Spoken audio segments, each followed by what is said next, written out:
Hello, and welcome to the New Mexico Bureau of Geology Geographic Information Systems Informal Lecture Series. I am your host, Phil Miller, and today's topic we're going to be covering working on the Mapping Workspace. This video is going to be more pointed to our geologic mappers in the Geologic Mapping program at the Bureau of Geology, and it's more a byproduct of the function of how we operate. So if you're looking for a video on one of our GIS tutorials or GIS topics specifically in the ArcGIS environment, this video is not geared towards that, but this video will serve as a assist and reminder for our mappers for how we operate in our collaborative environment. So, one of the things that we have to talk about right off the bat is the way we work is we need a common space for all of our mappers to put their data into. That means that the geodatabase for these projects needs to be in an area that's accessible to all of our mappers. So we have designated on our Augustine state map folder a folder called Mapping Workspace. It is organized exactly like our archive in that it is organized by scale, then alphabetical after that. So what I'm going to do is go ahead and share my screen and we'll take a look at how this operates. So on the S drive, in the archive, we have the 24K folder, again, alphabetical B, Bell Mountain. I'm going to be using Bell Mountain as my example for this entire video. In the Bell Mountain folder is the mapping kit, with the exception of two things.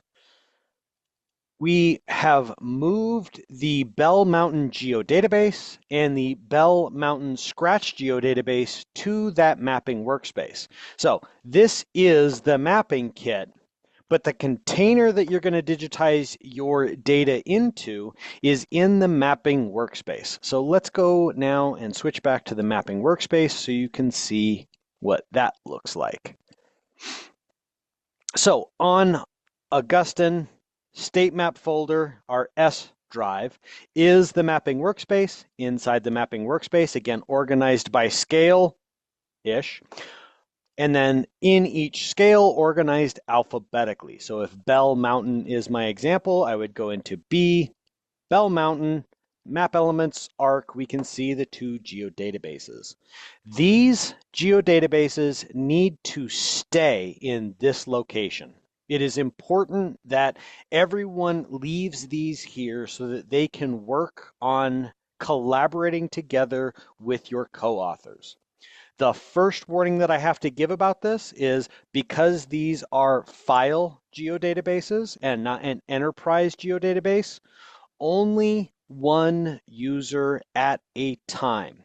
There is a caveat. I am lying to you a little bit, but let's just go ahead and say one user at a time. That means that you need to coordinate with your collaborators and ensure that you schedule who is working in the geodatabase on those days that you're working in the geodatabase. It is very important.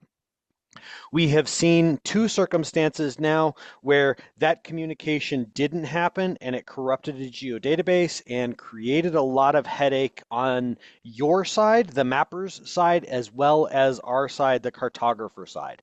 So let's make sure that we set up calendar events, communicate with your collaborators, and truly work to inform them of who's working in the geodatabase on what days. That is one of the most critical warnings that I can provide. The next part of this discussion is fairly simple. If everybody's working in these geodatabases, that means everybody's project needs to connect to them.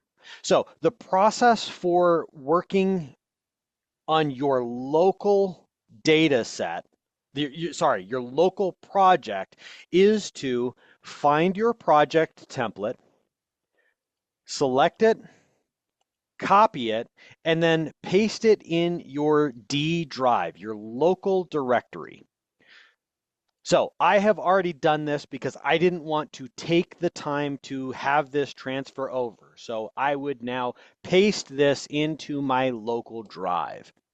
It is important to talk about the local drive now. The D drive on your computers is only being backed up if you tell crash plan to back that D drive up. So this is the point where before you start copying projects and before you really start digging into working and mapping, you should probably go ahead and double check to make sure that crash plan is backing up your D drive. Otherwise, if the hard drive fails, crashes, your data gets corrupt, we have no way of getting back to your project data. That is not the worst thing in the world. It would be a tedious process to get back there, but it's not impossible. The real thing that we're trying to avoid in this process is to not lose the database. That is the part that's critical.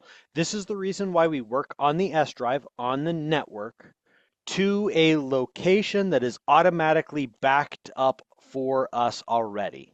So this prevents us from losing the physical data. All we lose is our project files. And we'll talk about why that's not a big deal. Well, I'll probably show why that's not that big of a deal in the grand scheme of things. But the take-home message of this part of the discussion is to make sure that your crash plan is set up to back up your D drive. Okay, so I'm going to go ahead and pretend that I've copied all of this over. I have, and work through the process. Actually, let me recap really quick, because I think this is the part where everyone needs the information. You are starting your project. You would copy from the S drive, from the appropriate scale, from the appropriate alphabetical listing, your project. Copy it, paste it to your local D drive. That is the first step in getting your project configured for you to start working on it. After you've done that, it's not a bad idea to go ahead and review that your crash plan is backing up your D drive.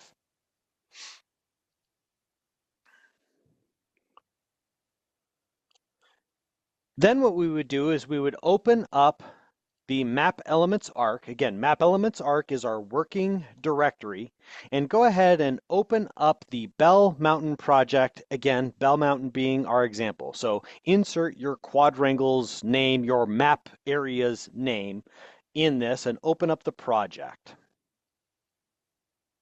So now that I've opened up my project, we can see that all of the links are broken. So if we look in our table of contents, we can see that the links are broken. What we need to do now is set all of our data sources to point at the common workspace. Again, our common workspace is the mapping workspace. That's where the geodatabases live. So there's a couple of different ways that can do this. Amy and I have come up with a couple of different alternate ways that we do it, but I think we kind of settled in on this methodology, so I'm going to present this one. There is some weirdness that does occur. In the grand scheme of things, we'll just need to check a couple of things, and I'll comment those as we go. So the easiest way that we have found to repair the link to the geodatabase for completeness of repair and ease of repair is to click on one of the Bell Mountain geodatabase folders that show up, and it's typically this one. Oops. Oh, and of course I fixed it and it worked. Shoot. Well, normally what we would have done is we would have clicked on one of the geodatabases. Our red exclamation mark, like we see over here, would have shown up here. Click that red exclamation mark, navigate to the mapping workspace, to the appropriate scale, to the appropriate alphabetic designation, to the appropriate geodatabase in Map Workspace. In Map Elements arc, sorry, in Map Elements arc. Repair that. That will then take a little bit of time, but it'll go through and repair most, if not all, of the links in your table of contents for each of your map panes. So because ours didn't do that, I will go ahead and show you the other way this works. Click on the red exclamation mark in your table of contents.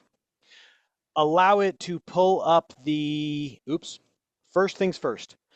Our default geodatabase is not the default geodatabase that we want. The default geodatabase is the one that is actually populating with information. As a byproduct of the way that we create the mapping kits for you and where we create the mapping kits and where we move the geodatabases to ultimately on the mapping workspace, this is a thing I don't like about Pro. It creates a geodatabase that is the default geodatabase. We can see that it's empty, nothing's in there. If we navigated in File Explorer, Windows Explorer to that location, there would be a geodatabase that we could see with nothing in it. This is a fairly easy fix. We right-click on the geodatabase that actually is the geodatabase we want to work on.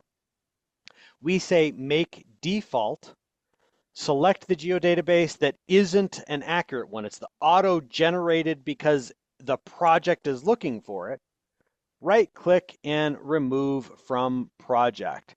If you watched the first two videos, this is that same issue we saw when you import a MXD to Arc Pro. So for those of you that have done that process, this is old hand. For those of you that haven't done this process, I recommend watching that video because that has some good information in there, but we just want to remove that one from the list. Setting the actual DO database gives us a couple of shortcuts to get to this location a little bit faster, being our default geodatabase, but ArcPro has made this fairly simple anyway. So I want to click on the exclamation mark to repair the link to the feature. In this case, I'm going to use topology to the geodatabase topology in the geologic map. So we click the red exclamation mark, and the reason why we click the red exclamation mark is because that then tells the software to look at all of the red exclamation marks, try to find a comparable feature class, and it will auto repair all of those broken links. So now it pulls up the dialog box. All I have to do is navigate to my mapping workspace. This is a 24K scale map. This is alphabetically in B because it's Bell Mountain, map elements, arc. There is my default geodatabase. I can now open it and go ahead and navigate down. Or the other way we can do this is we can come to our databases folder. Our databases folder is the quicker way of getting there. It shows Bell Mountain. You click in Bell Mountain, geologic map, and then repair to our geologic map topology feature data set. Click OK. It runs through the list, does a comparison, finds the related feature classes, and repairs the links to those, as well as the data tables. The reason why we tend to like to do it over here with the red exclamation mark is it will repair the links in the correlation to map units and the geologic cross-section by itself. It'll automatically look for those. Because we're repairing it in the table of contents, we have to go to each map frame and repair those separately. So it's a little bit more tedious, but in the grand scheme of things, it will all end up working out.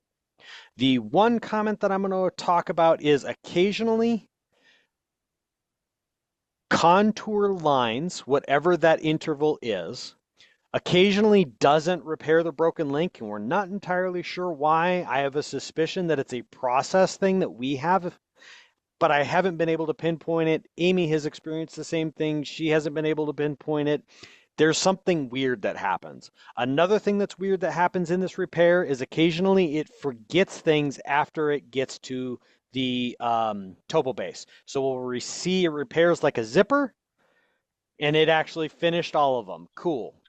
Well, okay, good. I didn't speak too soon. I almost spoke too soon. It's the only time I've ever seen it work.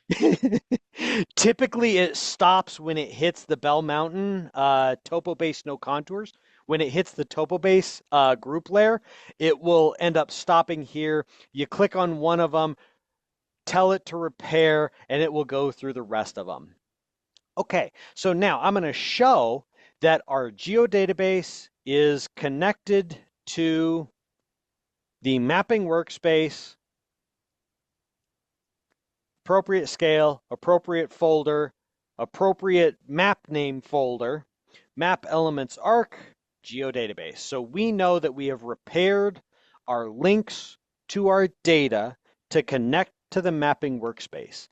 every single one of you and your collaborating authors will all copy that folder locally to their D drive, open up your own project, and repair those links. This gives you all your separate projects so that if you don't like the ribbon, you can minimize the ribbon. You never have to have the ribbon showing. You can work on that project. If you share a project, you're going to fight each other's opinions and settings of how your project should work. So you might as well have them separate. The other reason why it's really important to have them separate is we need each of you to set in your create features template your specific data source. This project will then be unique to you, and then you'll want to save the layer files so those layer files are unique to you with your data source set in there. We will go over that process, so don't worry about it. I want to talk about the generics before we get there, but I want to stop and pause now and ask, are there any questions regarding what we've done so far? We're going to cover a lot of information, so I don't want to get too far away from what we're talking about to make sure that everyone is happy and understands. So feel free to ask any questions you have now. Can I make an addition? Absolutely. If you do it the way Phil originally wanted to show by repairing the database, you will get a little pop-up that asks you if you want to repair everything. Click yes so that it does do each map. And you'll have to do the Scratch database separately. Yeah, good point. Okay, so we have repaired the location. We now need to set our environments in the project. So you come to Analysis, Environments, and hopefully this will be set. I don't know what is going on with this. I'm going to comment, this has been driving Amy and I. It connected to the mapping workspace. We can see that it understood where we wanted to go with the current workspace and the Scratch workspace, but for whatever reason, I'm starting to think bug, Amy. I think the Yeah, Scratch maybe. workspace is not repairing because we have had this set to the Scratch workspace geodatabase, and for whatever reason, some projects remember it, some projects don't. That's why we're also talking about this. So come to your environments, ensure that your current workspace is the mapping workspace, the correct scale, the correct folder, the correct map, and the correct map geodatabase for your current workspace. And then go ahead and ensure that you're also pointing at the correct Scratch geodatabase for the correct Scratch workspace. So I'm going to go ahead and repair to, to that Scratch geodatabase, and we can now see that my current workspace, all of my files will by default want to write to the geodatabase unless the tool you're using honors the last location that you were saving in. And then any Scratch files will automatically be wrote to our Scratch geodatabase. Click OK. I strongly recommend at this point you save your project because we've repaired the location of our links. We've set our environments. It is a great idea to go ahead and save that project at this point.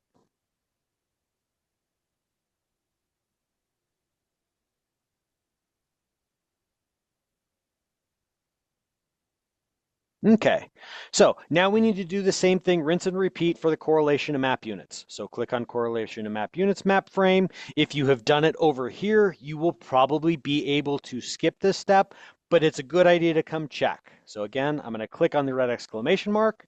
I'm in my Bell Mountain geodatabase. This is the correlation of map units. I need the correlation of map units topology. I use the topology because then I don't have to search for anything else.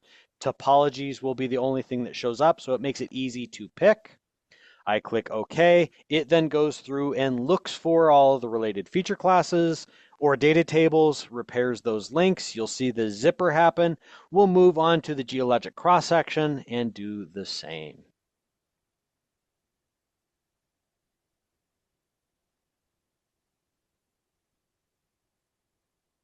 Cool. So it's doing the zipper.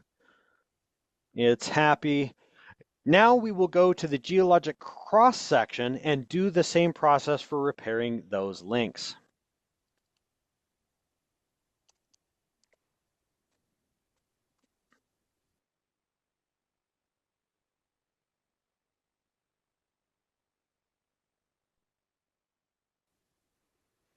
And now we see that our links to our broken data sets has been repaired. So everything now is pointing either at working in the default workspace, which is our geologic map, our default geodatabase, and everything that would write to a Scratch file will default to our Scratch geodatabase. I'm circling back around to, I haven't really left the geodatabase discussion, but we should also talk about this in a little bit more detail again. We covered it at the beginning, but I think it's important to reset the expectation and understanding so that we can then ask the question if there's understanding. So everyone is connecting to the same geodatabase, but working in their own separate projects. It is very important to recognize you all have access to the common geodatabase that you're writing your data to. The reason why this is important is if both of you open a geodatabase at the same time, if you and your map collaborators open the geodatabase and start working in your projects at the same time, this has a extremely high potential of corrupting the geodatabase because we are working in file geodatabases. In the future, I genuinely hope that we can move to the enterprise environment so that we have a base deployment working through ArcGIS portal to be able to connect to enterprise databases that will allow version control and the ability of all of our collaborating authors to work in the same geodatabase simultaneously. Currently, we cannot do that because of the way things are operating at this point in time. Again, I intend and desire greatly to change that paradigm. So be careful and make sure that you talk with your collaborators and schedule who is working in the geodatabase when. That is critically important. I have seen circumstances where it was impossible to unravel the corrupt database, and I tried multiple different methods, and there was nothing that really cleaned that data back up. And I couldn't find the offending feature class that, or the feature, the entry that created the problem. We don't have version control on these. That is where the issue lies. Okay, so we've repaired all of our links. We have gone to each of the different data frames, repaired all of the links. We have set the expectation for a single person working in the geodatabase at a time. Are there any questions regarding that process? Okay, I do have one addendum that I forgot to mention as well. You can set up a Google Calendar that your collaborators have access to. So you could name a Bell Mountain calendar in the Google Suite, and then you each can assign yourselves time in that so that if you see a slot is taken, you can't occupy that slot as well. You'd have to pick a different slot. The other comment that is dangerous about that is make sure that you stick to your times. And if you need to go over, communicate to your collaborators that you are going over time. Or if you know that someone's scheduled after you, let them know if you're done early as well. Maybe they can jump in. The key thing there is make sure you close your project.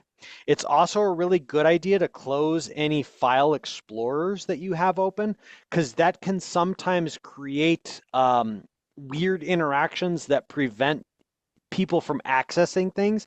It doesn't break things the same way that both of you, that collaborators working in the geodatabase does, but it can hinder people from opening specific files. It can also make lock files persist. So it'd be good to go ahead and close out of your project and then close any File Explorer windows that you have open to make sure that your co-authors, your collaborators can also open those projects without those interferences happening. Great. Okay, questions? Okay, let's move on now to the backup process. Yes, your geodatabase will be automatically backed up. It is important for, I'm going to say, your sanity and the GIS cartography team's sanity in being able to get your data back to you if you make your own personal backups. So I want to walk through that process really quick to demonstrate what that looks like. There's two steps to this that are really important. So I'm going to go ahead and minimize this project for the time being. Pretend I closed it, please. And let's go ahead and imagine in your mind's eye that you have spent the past 5 hours working on your map. You are now done for the day. Your collaborator is about to pick up after you. You would like to make a backup of the work that you have done so that you don't lose what you've done that day because your collaborator actually hits delete on the geodatabase. Not saying that that would happen, but it's possible. In that circumstance, you wouldn't lose the data because you made a backup. The other comment about backups and that scenario is if you delete data, let one of the GIS team members know immediately. If we know, we can solve problems quick. If we don't know, it makes it harder to get data back. So no judgment, no nana nana boo boos, none of that will happen. Let us know. We will get you back in pace as quickly as possible. No shame, no judgment. Okay, so in my D drive, I need to make a backup of my project and my layer files. We'll talk about why you'll want to make a backup of your layer file, why you want your own layer files in a second, but let's go through that backup process. So D drive, 24K, B, Bell Mountain, because that's my example, map elements, arc. The files that are useful to you being backed up should a worst case scenario happen to get you back up and running as quickly as possible is the project itself and any layer files that you were working with during that session that you're backing up. You can do it at the beginning of your session. You could do it at the end of your session. I'm giving the example of I have finished a day's worth of work and I would like to make a backup of that. So the project and any layer files that I operated with, made changes to, even if it's a label, if it's a symbol, any of those things, it is important to go ahead and make a backup of them so that you have a copy of them. Well, it's important that you save them first. So you would want to save the project, save the layer file, close the project down, and then make backups of each of those. I'll show the save the layer file again after we talk about why it's important, but let's go over this backup process. I'm kind of lazy. I select the things I wanted. I right click, I copy. I then go to my Bell Mountain root folder, go to repository arc. Repository arc is the location for all of your backups. Right click, paste. They show up and it's fairly easy to see them because if you've done the backup process right, you will see the date stamps at the end of everything. I again am lazy smart. You'll hear me refer to that regularly. I am so lazy that it affords me the ability to look like I'm smart. Okay, normally I say that the other way. I'm so smart it affords me the ability to be lazy. But what we want to do is then date stamp these. So we have a snapshot in time and a record of the day it happened.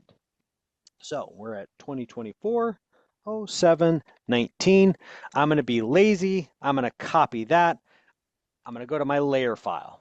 Click, pause, click, paste, find my CMU, click, pause, click, click, paste, click, pause, click, click, paste. And now I have made backups and I have date stamped them. You have probably heard from me at least once that date stamps are dead on that date. Our working directory, our working files do not have a version number on them. They do not have a date stamp on them. The working files are always in map elements arc. No date stamp. These are good. Date stamped means it is old as of the date on that stamp. Great. We have repaired the project and the layer files. We're all good, right? Nothing bad can happen? Well, we haven't backed up the most important part, the data. We back up these so that if the project becomes corrupted or a layer file gets corrupted or we mess up a layer file or a project, we can get back to them really quick.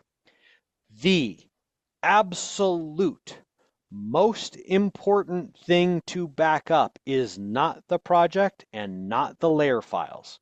We can survive without them. We cannot survive without the data.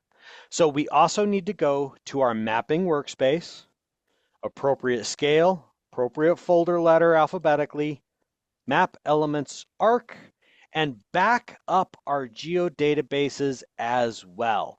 That is the most important thing to back up.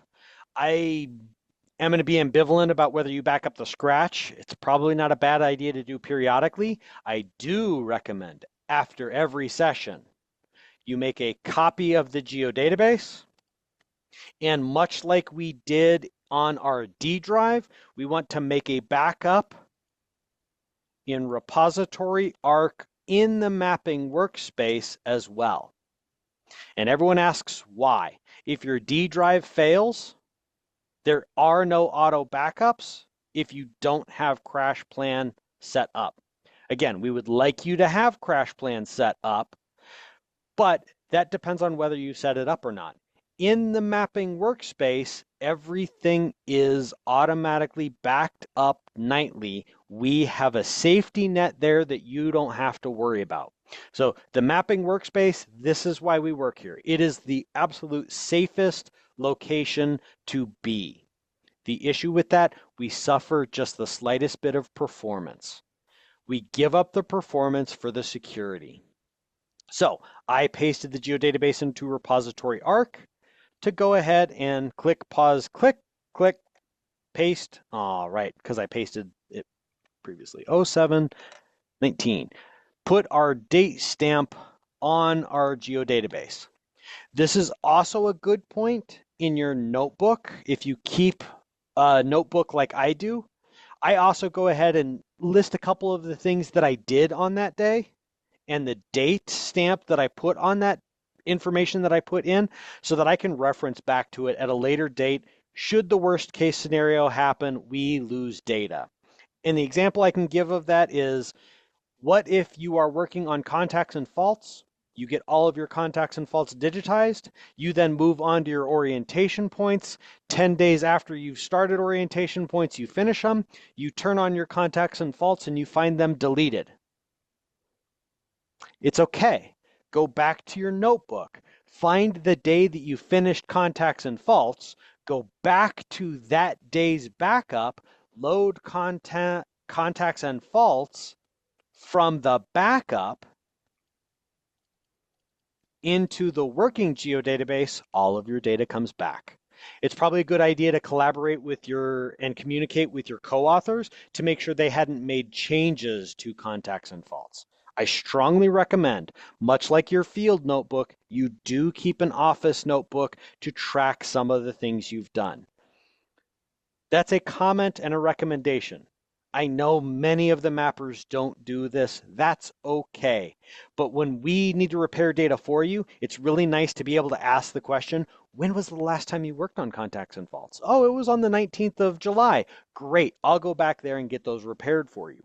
If we don't know, now we have to spend time finding the correct data set. And usually that requires you and us sitting side by side, finding the right data set. That takes extra time. We'd like to avoid that waste of time. Not a waste of time, a safety net of time. Okay, so let's go back to the project. We have now made backups. It's now a new day. We're going to continue working. Sorry, are there any questions on making backups and where to back up your projects, your layer files, and where to back up your geodatabase?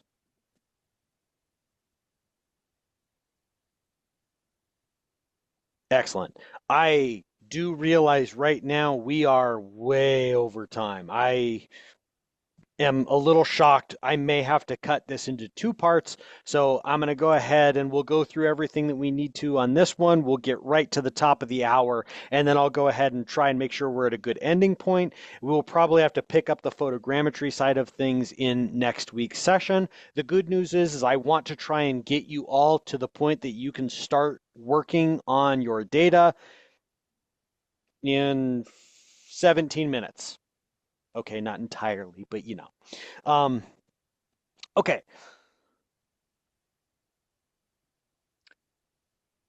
As a byproduct of how these kits have got set up for this year and the way that Arc Pro works is when we are ready to start digitizing lines, points, and polygons,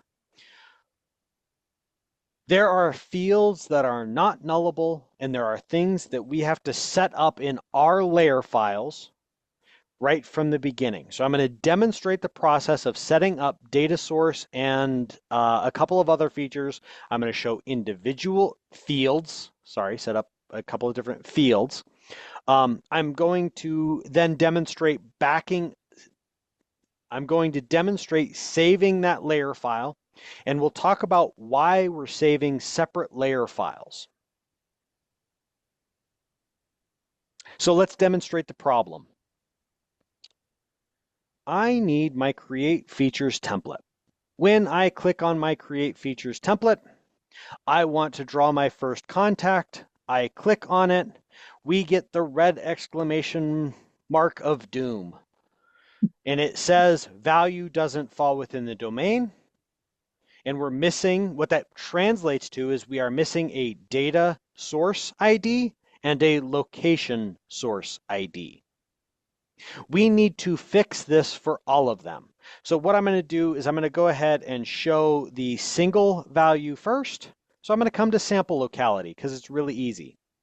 If we double click on sample locality, it shows in red the 3 different fields that we need populated in order to move forward. So data source, I am DS Darth Miller.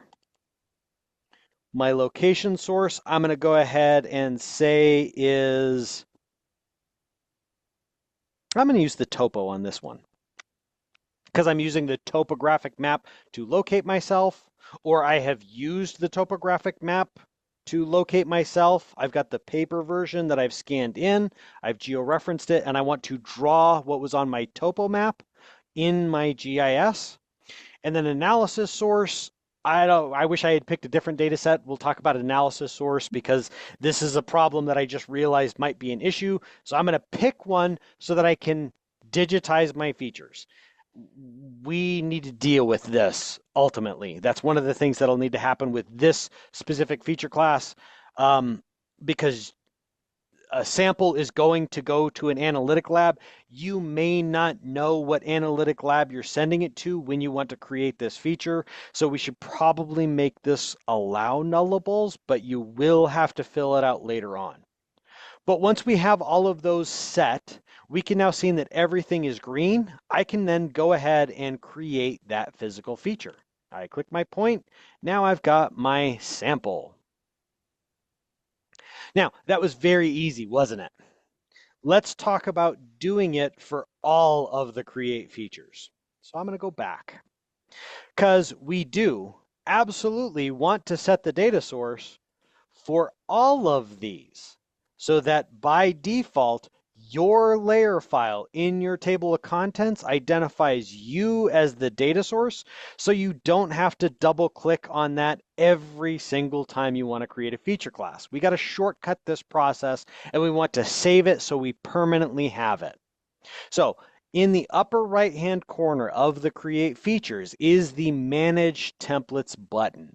Click that Manage Templates, it pulls up the information. I'm going to go ahead now and select Contacts and Faults because it is the largest offender. Well, orientation points may be just as bad, but Contacts and Faults. With all of these, we now need to set me as the data source for all of these. It's very easy then. We select the first one, we shift click the last one, we click on Properties, it pulls up the dialog window, we go to Attributes, again it highlights the fields of issue for us, I click the drop down, I select DS Darth Miller, I select my data source, and decide which one this layer file represents. I click OK. I have now set it for all of these. So now when I go back to my Create Features, when I click on my Contacts and Faults, we can see that I no longer, that freaked me out for a second because it was still there. We can see that that red exclamation mark of doom went away, saying it is fine for me to go ahead and digitize in my contacts and faults. You will absolutely want to do this for every single Create Features template. Manage, so you will come here, double click, Attributes, set location source, set data source. Don't pick DS Darth Miller, that would be me. Everyone, oh, did we get, Andrew, you may be Everyone but Andrew. Everyone has a data source set in here. You, Andrew, will be missing a data source. I think Tyler may have already helped you sort that out, how to get it into the domain. If you're missing one, let us know. We will gladly come and add in your data source ID. We have no problem doing that whatsoever. Let us know. We'll get it into your specific geodatabases. Get that set, click OK, rinse, repeat. Data source polys, there's only one. Do it, attributes, set your data source. I'm going to do this a couple more times so that we can get the message stated. Geochron points, attributes. Some of these are singular. Analysis source, again, is that kind of problem child because there's an expectation of analysis source. It is a required field. You may not know what analytic source you're going, or analytic lab you're going to. So be mindful of that. Age units, you may not know that until you get the sample back. Okay, that's probably not true, but we'll see what happens. So set those, set your data source again to your data source ID, how you located this for this layer file. Oh, there's the default for unknown. Sorry, Yeah. Amy. Thank you. I'm smart. So I should have known that because negative 9999 is unknown. So Amy has set this up so that by default, you can set your analysis source to unknown, AS negative 9999, to be determined later. When you get your results back, come and make sure that you set those to the appropriate analytic lab that you've put into your data sources data table. Sorry, Amy. You did good. I did silly. Okay, and then There let's is still go. some funkiness with that. You're gonna have to edit it later. You're gonna have to add stuff to the domain. It's weird, but Let's go to one more that is a multiple. So I'm going to skip over a couple, go to orientation sources. Again, select the first one, select the last one, click on properties, attributes, designate your attributes that are in red to the location source, data source, and orientation source of how you're collecting that data. Click OK, get those set for all of your feature classes, you can ignore the topo base, the PLSS layers, the quad grid, all of those things can be ignored. But for the feature classes that you are going to digitize, put those in. Once you've got all of this set, now is the appropriate time to go ahead and save your layer file that will preserve those settings. So to save a layer file, we navigate to the group because you don't want to save each of these individually. You want to save the group of them collectively. You right-click on the group heading, sharing, save as layer file.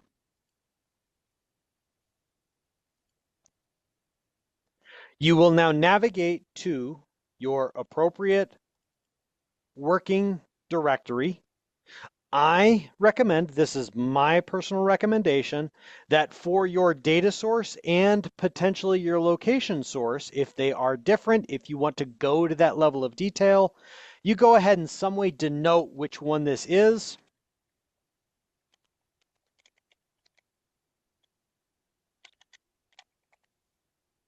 So that you can save the different layer files that you need. That will be a similar thing you need to do over here in photogrammetry, because in photogrammetry, if you decide that you're using photogrammetry as the data, as the location source, or location method, or the topographic map, or all of those permutations, you may want a separate layer file for each of them. Click Save. Don't forget to save your edits. I wish I hadn't had drawn these lines because I don't want to save these edits because I am working in the mapping workspace. Luckily, I can go ahead and click discard and they should go away. Yay. Okay.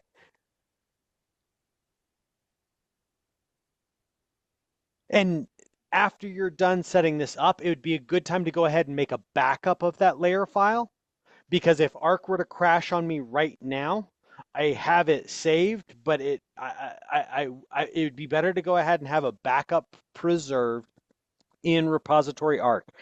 Maybe I'm a little paranoid on that, but that's just me. I would probably, after I got this done, I would close everything down. I'd make a backup of my data source specified layer file. Awesome.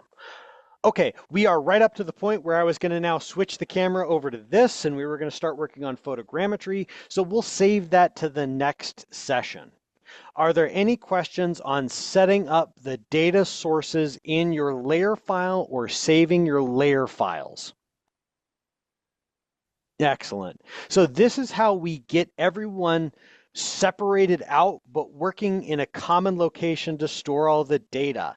Your layer files are not your data. They are layer settings. These are all just the settings of the layer pointing at the geodatabase, which is where the data lives. So that's an important designation to understand, is this is a link to the data.